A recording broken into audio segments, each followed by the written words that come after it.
In this review, we're going to compare three handy recorders, the Zoom H4n Pro, the Zoom H5, and the Zoom H6. We'll have a look at what each recorder can do well, what it can't do, and who should buy it. Let's begin.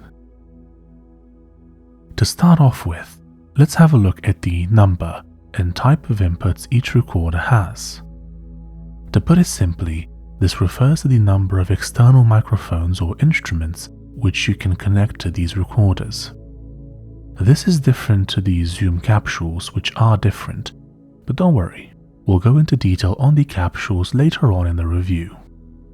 So the Zoom H4n Pro and H5 each have 2 XLR/TRS inputs, the Zoom H6 has 4 XLR/TRS inputs, and they each have a 3.5mm mini jack input. Kind of. So the H4n Pro has a built-in 3.5mm input at the back of the recorder. The H5 and H6 have their 3.5mm input in the default XY capsules that they come with. Not all the capsules have the 3.5mm input, so bear in mind that if you use a non-default one, that input will not be accessible. The most obvious use for the 3.5mm input is if you want to plug in a lav mic. If the mic also needs plug-in power, all three devices can provide it. Now back to the XLR/TRS inputs. Basically, these inputs are for larger microphones such as the Shure SM7B, which is a dynamic mic and is often used for either podcasts or general voice recording. They can also take shotgun microphones, which are highly directional and are usually used to either record sound effects, instruments, or dialogue.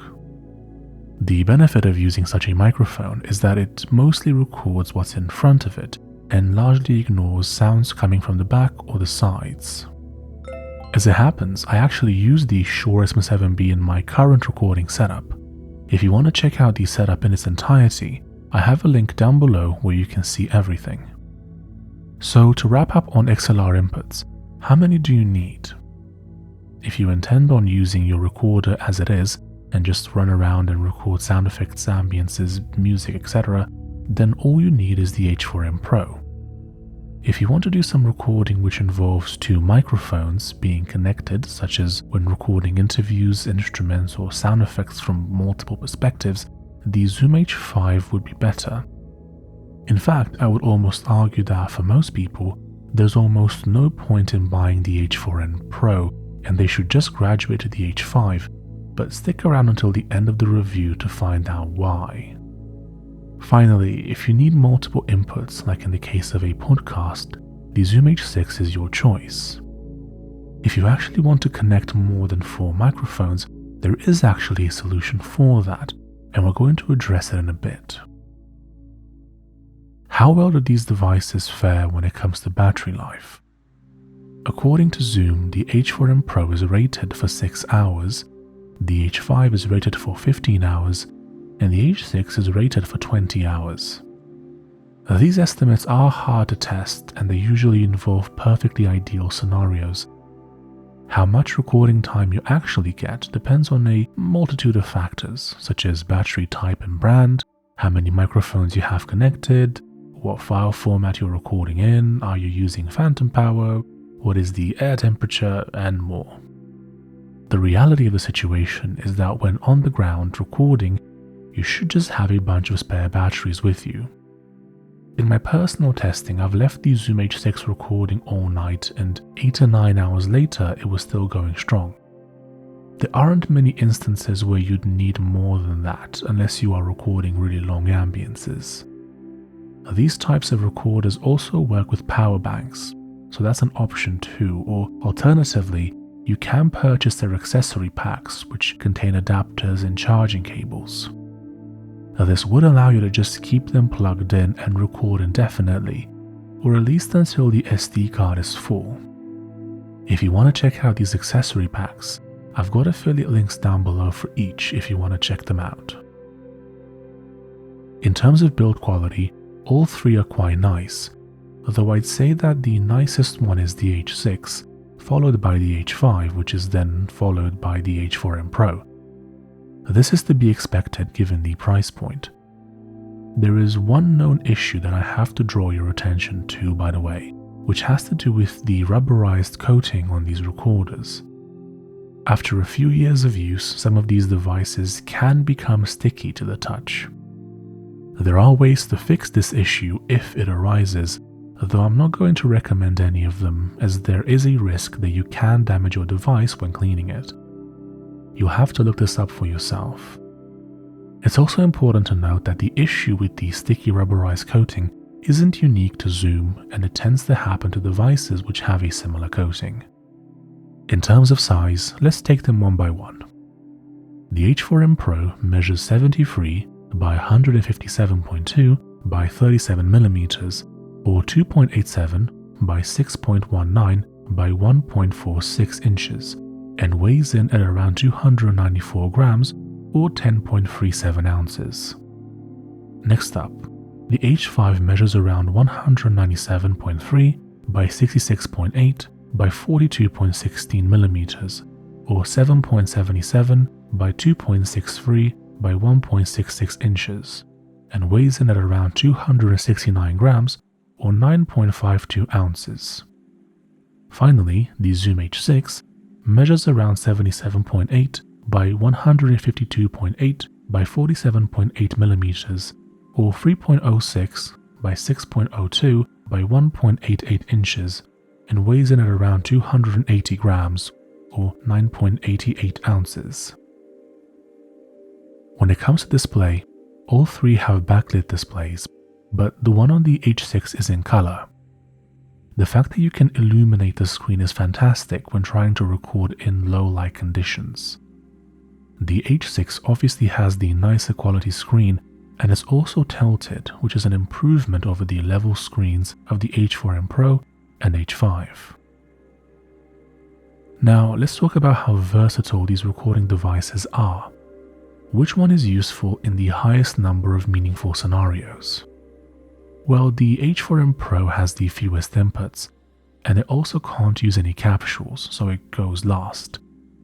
The H5 and H6 are the only ones left in this race. They can both use capsules, which makes them incredibly versatile, but the Zoom H6 has the most inputs. Given that you can connect 4 microphones or instruments to it by default, this definitely makes it the most versatile. Since we've breached the topic of capsules, let's actually talk about them. So we know that the H4n Pro cannot use any capsules, just the built-in ones. The H5 and H6 can use quite a few of them, each being easy to mount and unmount. Let's delve deeper into each capsule and see how they can be useful to us. EXH6 Combo Input Capsule. So the EXH6 enables you to connect 2 more XLR microphones to your recorder, thus upping the total number of inputs of the Zoom H5 from 2 to 4, and in the case of the H6 from 4 to 6. This is incredibly useful in many scenarios, such as field recording, sound effects recording, instrument recording, if you want to get multiple perspectives, and of course podcasts. This capsule does have a limitation which you'll need to be aware of though, which is that it cannot provide phantom power to the microphones connected to it. The built-in inputs can, but the capsule cannot. This may or may not be a problem, depending on which microphones you use. Most condenser microphones need phantom power, whilst dynamic microphones do not. I'd recommend looking up which microphones you plan on using, and checking if they need the extra power or not.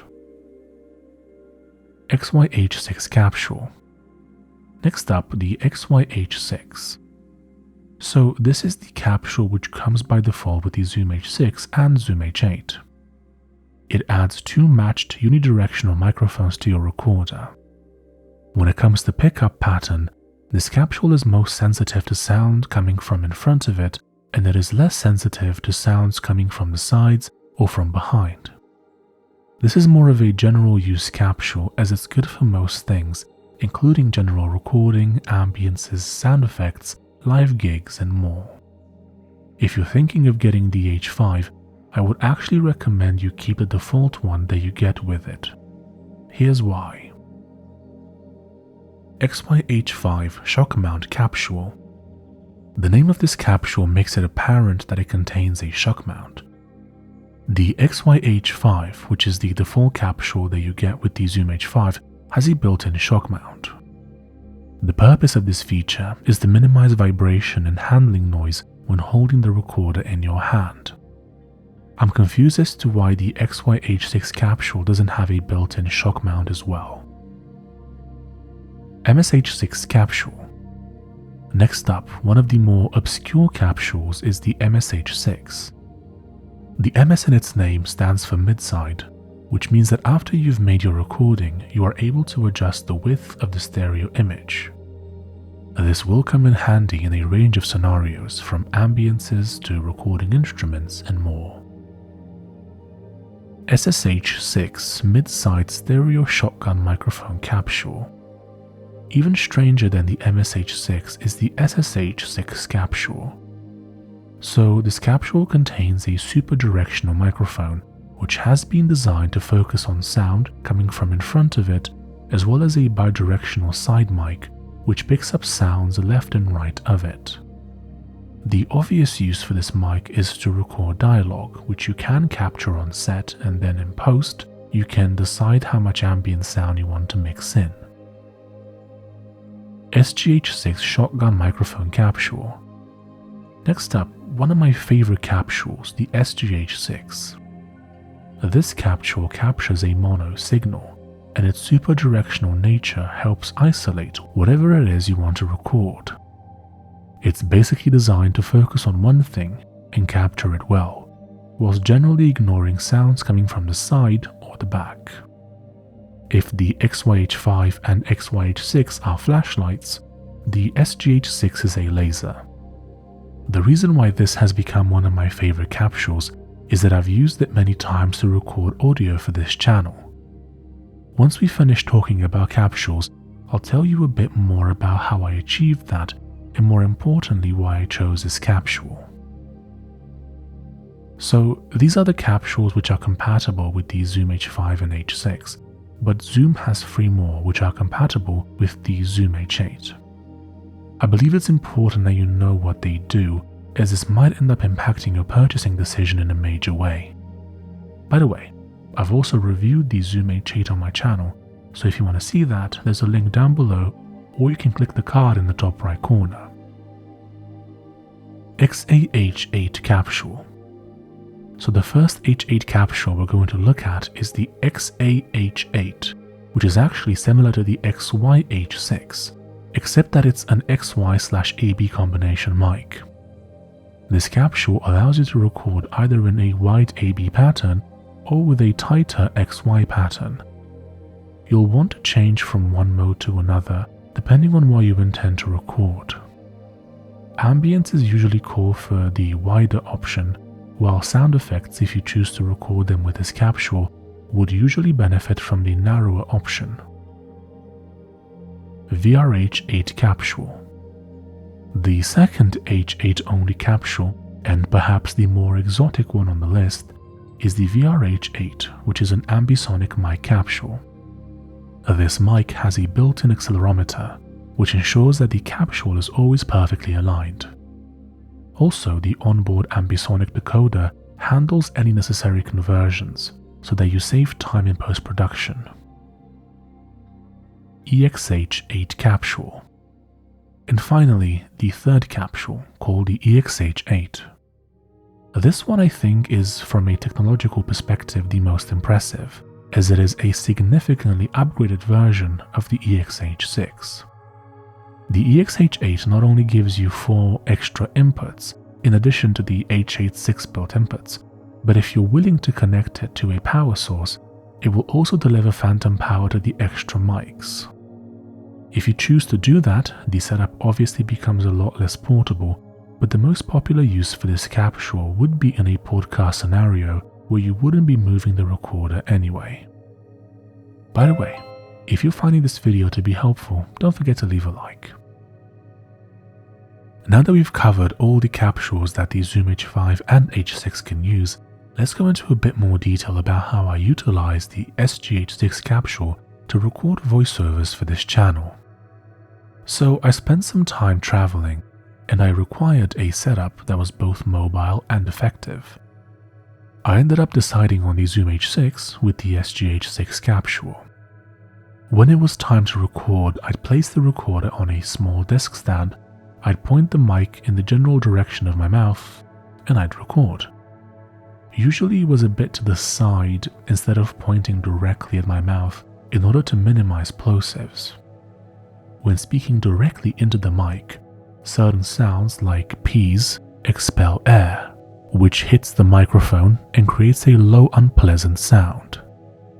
I think you should have been able to hear that just now because I've just done some plosives on purpose. Now, because I was traveling and sleeping in different locations, it was difficult to measure the acoustic properties of a room before renting it. Not just that, but it's difficult to predict just how noisy the traffic will be at different times of the day, or how loud your neighbors are. Because of that, I needed a mic that would mostly focus on my voice and overall block out sounds coming from around or behind it. That's why I picked the SGH6. I could have also gone with the SSH6, but that would have been overkill given my needs. This would have worked just as well with the H5, but I prefer the shape and feel of the H6 more, which is why I went with it. By the way, I've reviewed more handheld recorders on my channel. I'll also start reviewing Tascam recorders soon. Link down below or click the card in the top right corner. Next up, let's talk about a very useful feature which the H5 and H6 both have, but unfortunately the H4n Pro does not have. This is the -12 dB backup feature. So what it does is when you're recording, it captures a backup track precisely -12 dB quieter. The reason you might want this is in case you're recording clips, and thus a portion of it, or the whole thing, becomes unusable. Now, even though this feature sounds fantastic, and it is indeed, it unfortunately has a flaw. When I first noticed this feature, I had assumed that it would work for any capsule or external mic that I chose to plug into my recorder. Unfortunately, it only seems to apply to the left and right channels when you record with the XY capsule. You can't use this feature for microphones or instruments plugged into the XLR/TRS inputs. This feature is a bit confusing, as I've seen a lot of conflicting information online about it. Some claim that they've managed to get it to work with XLR mics, whilst others say that it wouldn't work with that. If you know how to make it work with external mics, leave a comment down below. Now, whether you have access to a backup function or not, it's crucial that you know how to set levels so that the backup feature can help you without you having to rely on it. Generally speaking, you want to set your gain in such a way that the loudest sound you're likely to make or record will peak just under 0 dB. By doing this, you won't clip, whilst at the same time, you won't be recording at such a low level that hiss will be introduced into your recording. In reality, this isn't achievable, but there are some things that you can do. What you basically want to do is set your levels in such a way that you have some headroom, which should ensure you against clipping. When looking at the screen, make or record a loud sound, as loud as you're likely to record that session. This should hit around -6 dB. Normal sounds will sit somewhere around -12 dB, and quieter sounds will probably hit somewhere around -20 dB or so. The number that you set is up to you, as different scenarios require slightly different settings and a different amount of headroom. If you expect that you'll be shouting during the recording, or you'll record loud sounds such as explosions, you'll need enough headroom so that your recording won't become unusable. If, for example, you're recording guitar, hit a poor muted power chord as hard as you're likely to do during recording.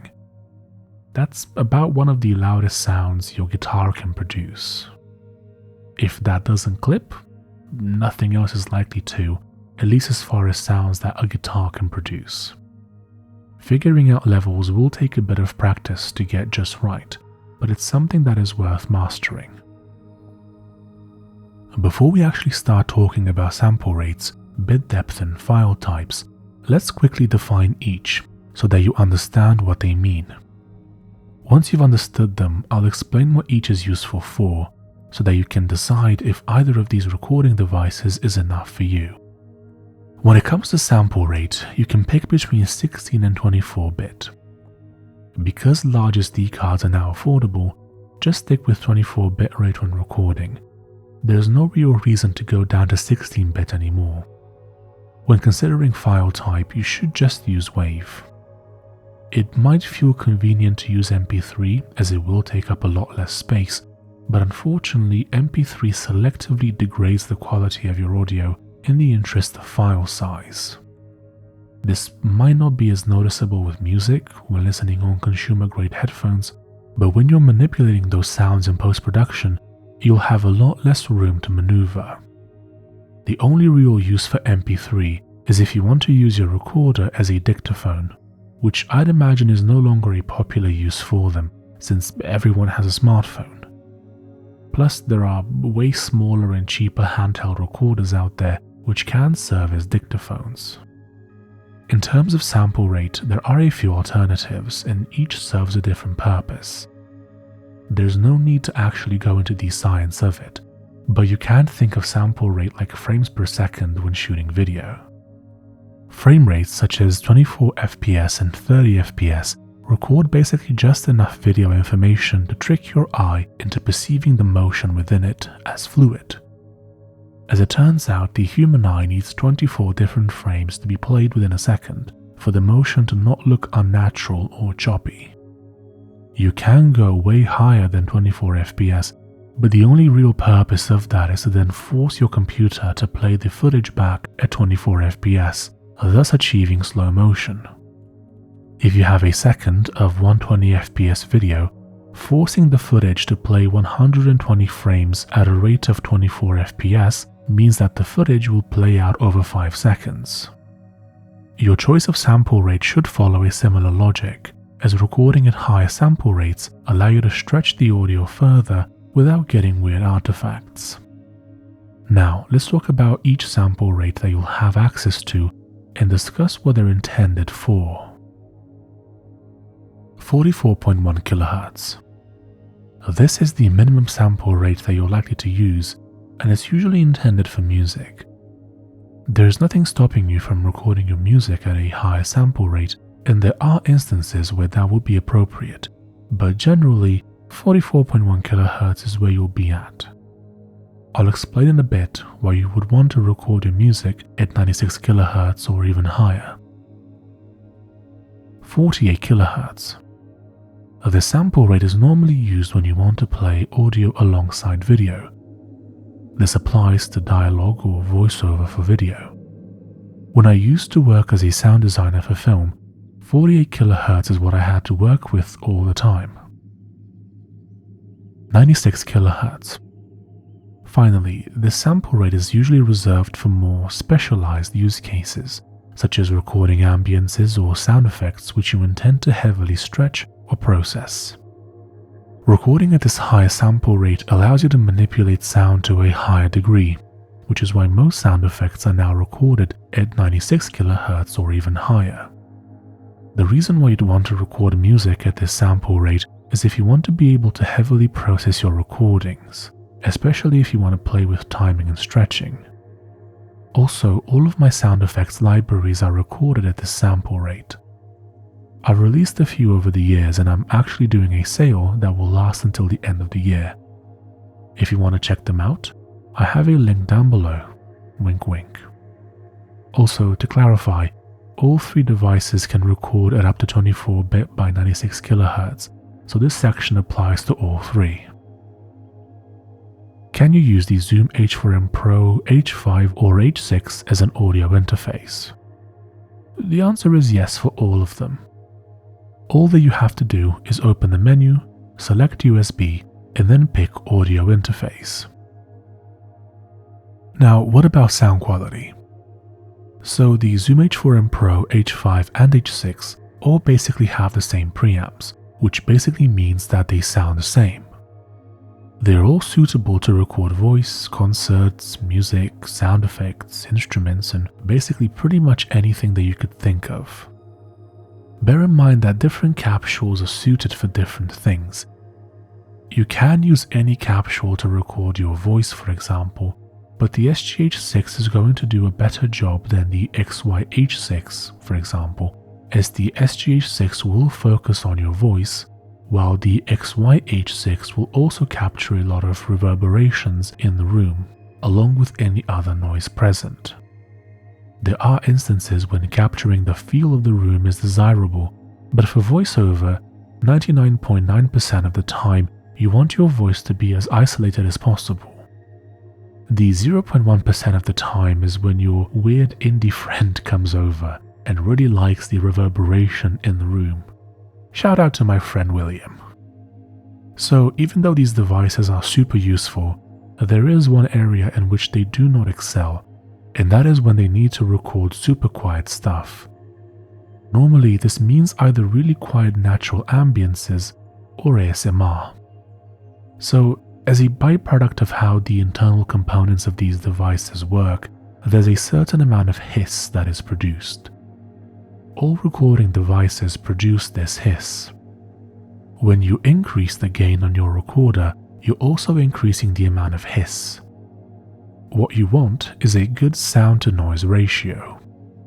Sound is the stuff that you want, and noise is the stuff that you don't want. In other words, when you're recording something loud up close, like a guitar or drums, the wanted sound will completely overpower the unwanted noise. As a result, you'll have your gain set lower on your device, and the desired sound will be so loud that the hiss will not be audible, even though it's actually still there. That's what a good sound-to-noise ratio is. When what you want to record is super quiet, you'll want to pump the gain up on your recorder, and because what you want to capture is so quiet, it'll have a harder time masking the hiss produced by the device. The only real option if you want to record super quiet stuff with a handheld recorder is to get a Sony PCMD100. I've actually reviewed this device on my channel, link down below or click the card in the top right corner. This device is not perfect, by the way. It still produces hiss, just like any other recording device, but it produces less of it, which means that you can record quieter stuff with it compared to other handheld recorders. The downside of the Sony PCMD100 is the price. It was always rather pricey, but as it is difficult to source at the moment, the price has gone up dramatically over the past few years. I have an affiliate link down below if you want to check out how much it currently costs in your country. There's actually debate online as to the current status of this device. Some say that it's discontinued, so you can only buy it second-hand. Some say that it's still produced, but in lower numbers, and others say that production is on pause due to sourcing components being more difficult at the moment. Nobody seems to agree on its status, but everyone agrees that it's the best, and that you'll have to pay up if you want to get it. Actually, here are 30 seconds of natural ambience from one of my libraries recorded with this device. Please bear in mind that the price you see on the screen might change in the future.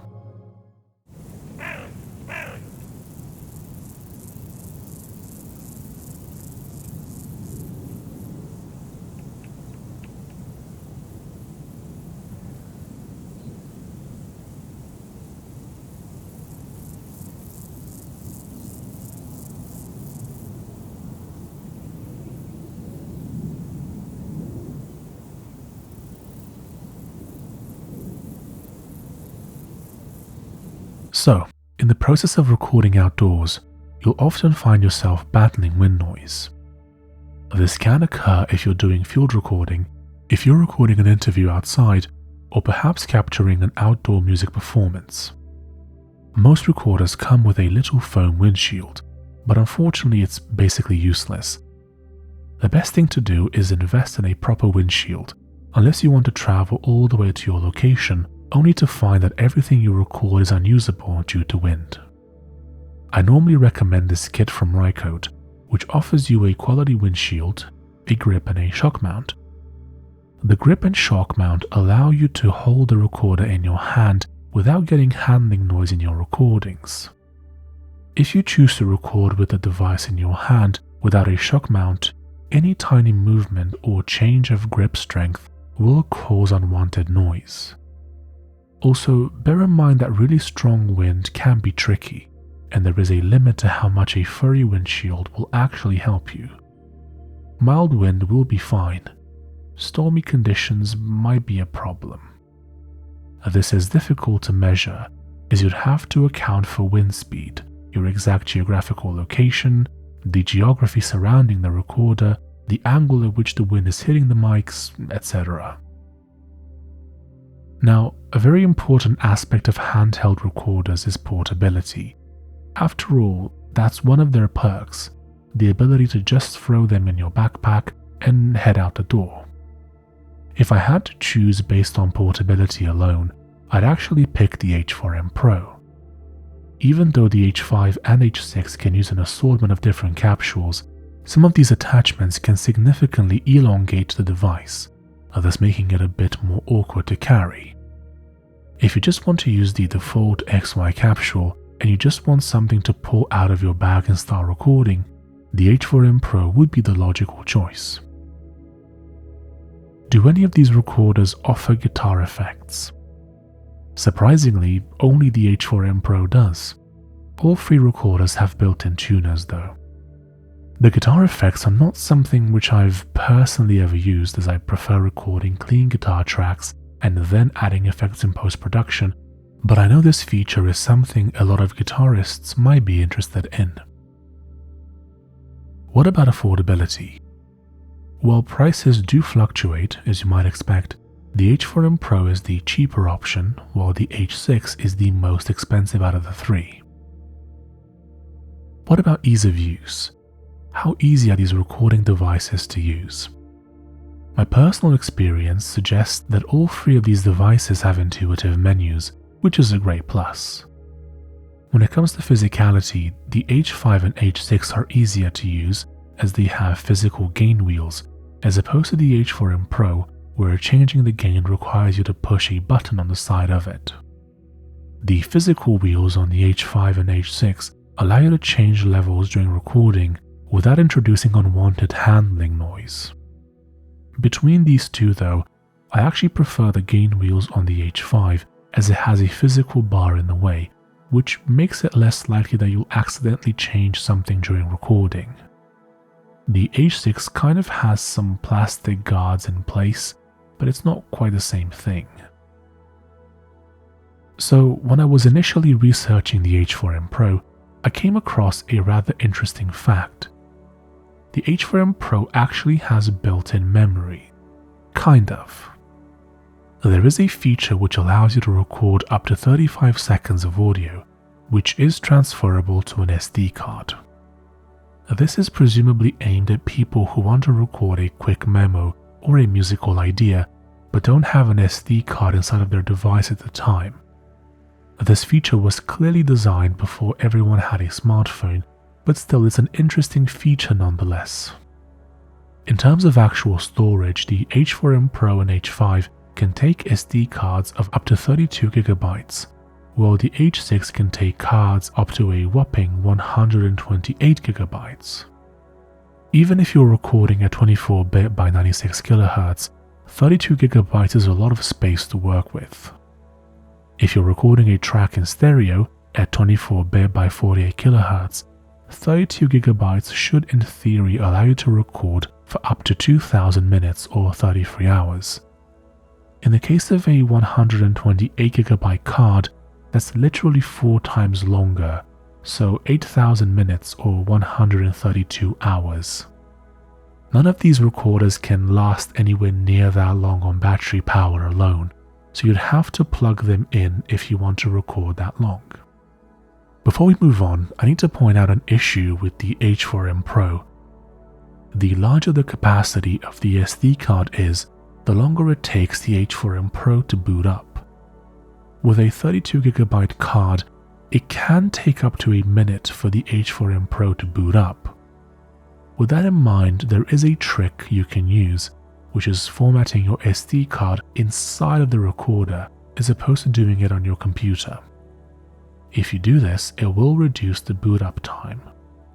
If you want a quick boot time though, you'll have to use a smaller SD card. This is not an issue with the H5 or H6. In conclusion, which one should you buy? Congrats on still being here, by the way. This is definitely the longest video I've done to date. If you've made it this far, comment "still here" down below. So let's consider each recorder. The H4n Pro is affordable, portable, and easy to use. You can just whip it out of your backpack and start recording unless you have a large SD card, in which case you'll have to wait for it to actually boot up.